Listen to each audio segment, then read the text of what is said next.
जैन मुनी निलेश चंद्र यांनी उपोषण घेतलं मागे। मंगलप्रभात लोढा आणि राहुल नार्वेकर यांच्या भेटीनंतर उपोषण मागे। 15 दिवसात सरकार काहीतरी तोडगा काढेल असं दिलं आश्वासन।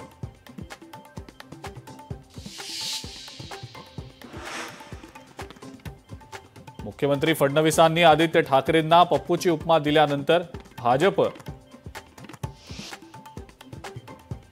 आणि शिवसेनेमध्ये वाकयुद्ध सुरू। शेलारांनी नकळत फडणवीसांना पप्पू ठरवलं, उद्धव ठाकरेंची टीका। भाजपचं सुद्धा जोरदार प्रत्युत्तर।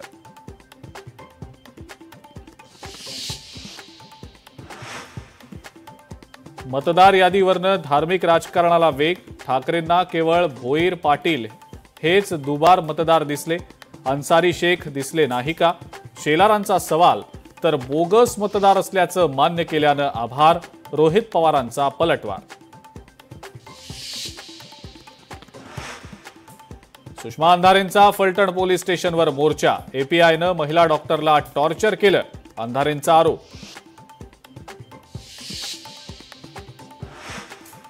ॲडव्होकेट असीम सरोदेंची सनद रद्द। 3 महिन्यांसाठी सनद रद्द।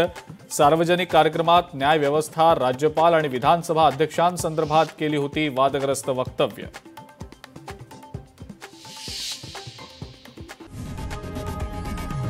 लोकशाही मराठी ऐका, पहा, जागरूक रहा।